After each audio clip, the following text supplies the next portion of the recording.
Norval Morso and I were working together very intensely from September 9th, 1979 until 1981.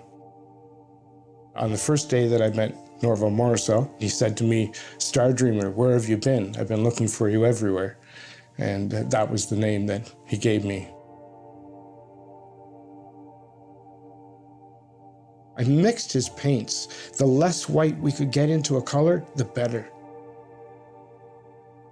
To me, I just put the color I like. If I want to put purple here, I put purple there. I want to put blue, I put blue. You know, I just don't say that's the color I'm going to put. I just put the color on there. But these fake paintings were milky. White had been mixed in liberally into the paint. Norval would do the drawing on a bare canvas, put in the colors, do the lining on top, 2 layers on top of those colors.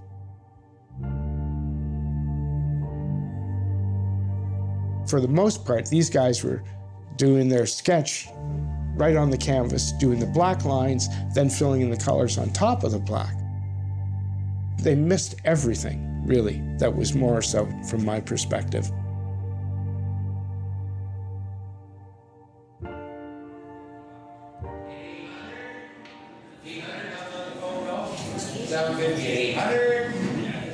For the 10 years, the Morso paintings were selling very well.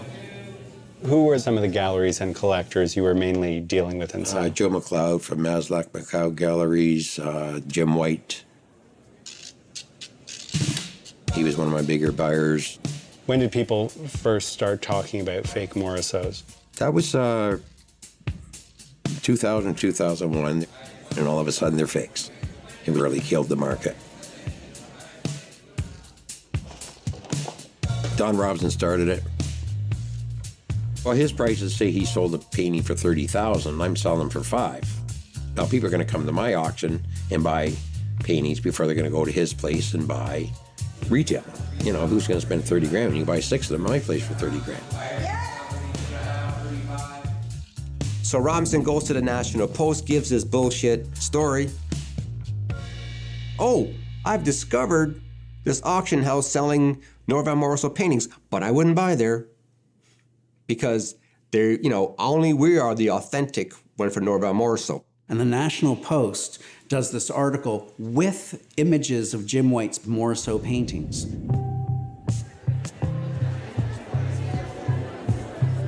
Tell me about Kinsman Robinson and the competition. I'm sorry, who? This is where this is going. I'm sorry, no, I'm just following No, up. who? That's as far as you'll get. I see. You don't want to tell me about... I'm sorry, what? Don Robinson was a greedy, greedy man. What was he trying to do then? He was trying to corner the market. He was trying to basically corner the market. The white man. You know, where Morso always talks about the white man and how the white man ripped him off.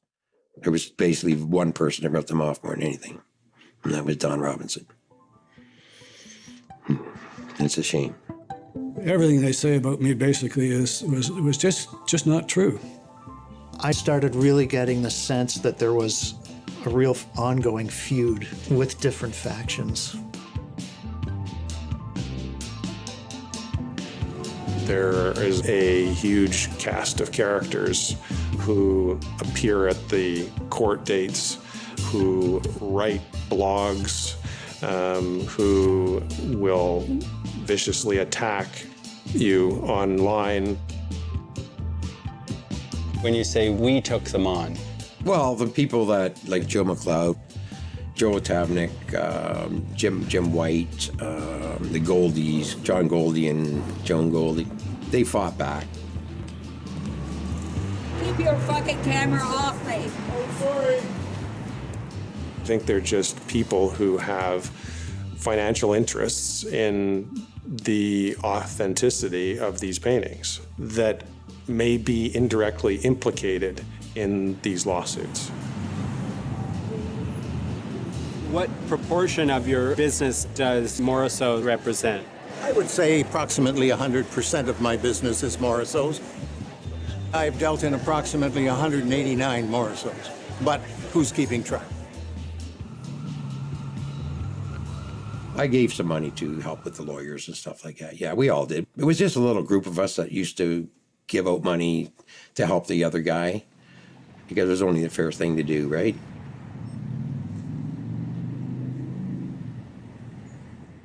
Well, the feud, what's fascinating about it is that it involves so many characters. Good, bad, ugly. There are lots of them. There are people like Ritchie Sinclair, who has brought a lot of controversy to the table. What about Ritchie Sinclair?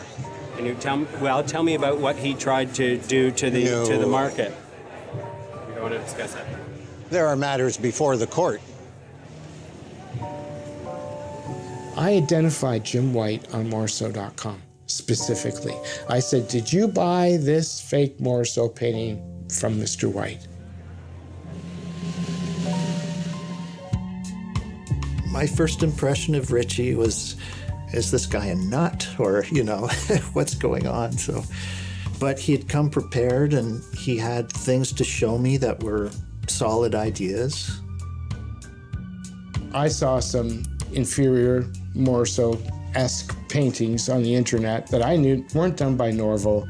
A dozen or more legitimate Canadian galleries, some of them top-flight galleries, were carrying them. A dozen or more galleries, quote, gallery eBay channels. Some people contacted me, hassled me for being quiet about it. Star Dreamer, the silence is deafening. Why won't you say anything? Why won't you stand up for your friend? Once I decided I was going to do something about it, I wasn't going to screw around. And then I proceeded to upload more than 1,000 images of fake Morisot paintings to Morisot.com. Inferior counterfeit Morisot painting, number 1, number 2, number 3, number 4.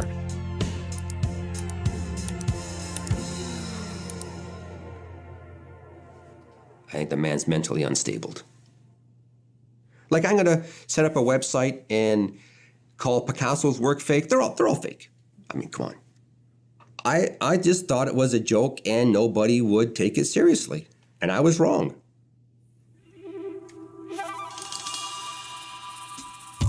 Well, it devastated the market. All the art dealers were saying, oh, Joe, we gotta do something. 1 month after I started putting them up, I was sued for $17 million by 9 plaintiffs, of which 5 of them were galleries.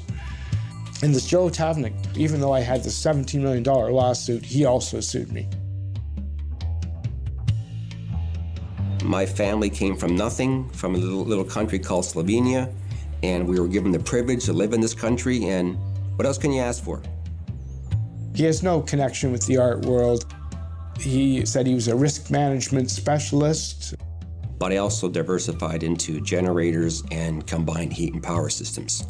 He claims under oath that he has more than 50 Morisot paintings. And here's your typical spirit bear. Young Thunderbird, exoskeleton style. Come on, I'll show you some more. I have probably around 35 Norval Morisot paintings.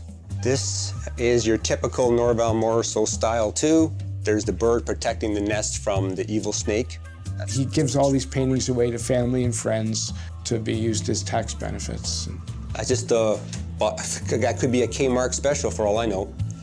And this here is my favorite one, Maurice the Rocket Richard. He sued me for putting an image of his painting on the internet. Anybody who has called my works fake, I've taken to court. So how many times to court is that? Let's see, Ritchie Sinclair, Kingston Robson, I settled out of court. Maybe 2 or 3 others. And I think I sued Ritchie's roommate too, I believe. He sued my best and oldest friend, Mr. Garth Cole. And wasn't it his lawyer? Well, then he sued my lawyer, who represented me in federal court. Well, yes. Well, his lawyer, Zach Muscovich, yes. Yes. A lawyer by the name of Zach Muscovich called me and hired me to be his lawyer. He was still going into court knowing that what he was representing was BS. Then he sued my lawyer's wife. And Muskovich's wife? I believe so, yes. For no legitimate purpose. And how did you come to understand the law? Well, it's very simple. You call something fake, you have to prove it's fake. I don't have to prove it's real. And those were settled for $2 ultimately. I mean, when you go into court, you assume that people there know what they're doing, and this judge didn't know that. And I don't mind saying that. And if you want to record this and have him sue me, go ahead, because you were wrong. Really, it was a harassment campaign that eventually became a character assassination campaign. Anybody who thinks that Ritchie Sinclair is an expert in Norval Morrisseau is just ridiculous. I was his protege, and I'm like, yeah, okay, sure, whatever. I mean, how do I know?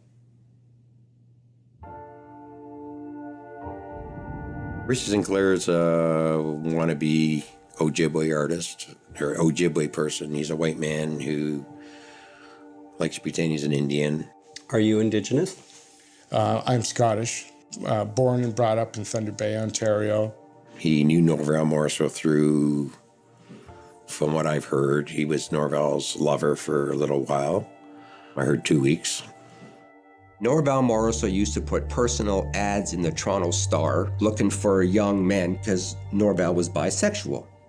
Ritchie answered one of those ads, and Norval and Ritchie, did their business.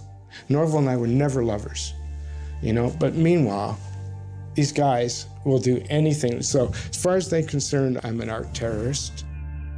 I'm guilty of cultural genocide.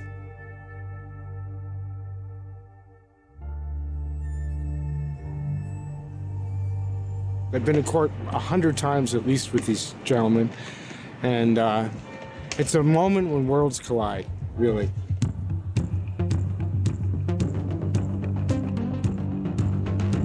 One of the issues that came up today was that during the morning, Ritchie Sinclair said that he'd been approached by Joseph Otavnik. I tend to feel on our side we're very calm people, pacifists. I'm a pacifist by nature. And Otavnik made some comment to him about how he was sucking cocks or something like this, is what he said. Twice I was walking with my partner right in the courtroom, and he followed me around till he got a moment where he could get close enough to say the usual things that he would say to me, like, you're still sucking cock, Mr. Sinclair, for example, I decided not to bring that to the attention of the court at that point, but then it happened again later on. Still sucking cock, Sinclair, Ricky, you want to go suck some cock, that sort of thing. Oh, that's all they do. Ritchie, that's all Ritchie does is this person harassed me, that person harassed me. So at that point, I had Ritchie speak to the court about what had happened. Did you tell him to go suck it? Oh, God, no. Why would I bother? I mean, the fact of the matter is that's already been testified to, that he was basically one of Norval's boy toys. I mean, why is it irrelevant to this case? Over at City Hall, he put me in a headlock on the front steps of criminal court. So this guy is, We felt it was an important thing to bring to the court's attention, just to illustrate the weirdness of this landscape. Certainly, their motivation became very clear. They couldn't get rid of the truth of the matter, so they had to discredit me.